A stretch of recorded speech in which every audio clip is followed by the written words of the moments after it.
કે ભાઈ ઇમેજ ઊભી કરી તમારી આબરૂ બનાવી ને તમારા મા બાપને પૂછો આબરૂ બનાવતા કેટલા વર્ષ લાગ્યા.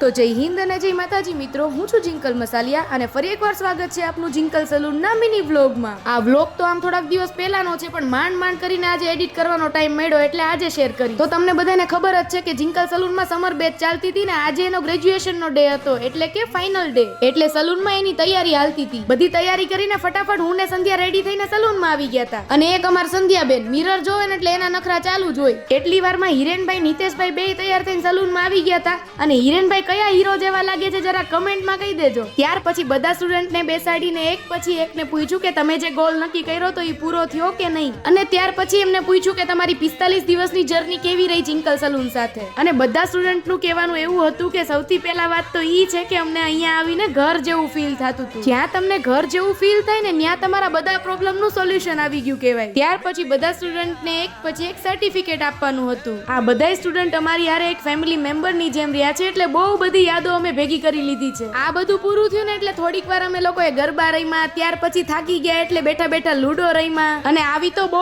બધી મજા કરી. એટલી વારમાં નીચે જઈને જોયું ને ત્યાં તો મારા માસી બધા સ્ટુડન્ટ માટે શાક ચાપડી બનાવતા હતા. અને એમાંય પાછું શાક ચાપડી ઘરે નહોતા જમવા, બધાને બહાર જઈને જમવું હતું. એટલે બધી વસ્તુ ફટાફટ પેક કરીને અમે એક જગ્યાએ જમવા વયા ગયા. હવે અમે આ બધાને લઈને આવી ગયા હતા ડોલી વોટર પાર્કમાં. અહીંયા બહુ મોટું ગાર્ડન છે, ઘણી બધી રાઇડ્સ છે અને બહુ મોટી જગ્યા છે. અને હારે હારે વાતાવરણ એટલું સરસ હતું એટલે બધાને મજા આવી ગઈ. તો ફાઇનલી મિત્રો આજનો દિવસ બી થઈ ગયો છે પૂરો. કાલ ફરી મળીએ નવા વ્લોગ સાથે, નવી મોજ મસ્તી સાથે. લાઈક કરો, શેર કરો અને ફોલો કરો. અને હા, અમારી યુટ્યુબ ચેનલને સબસ્ક્રાઇબ કરવાનું ન ભૂલતા હો. Thank you so much.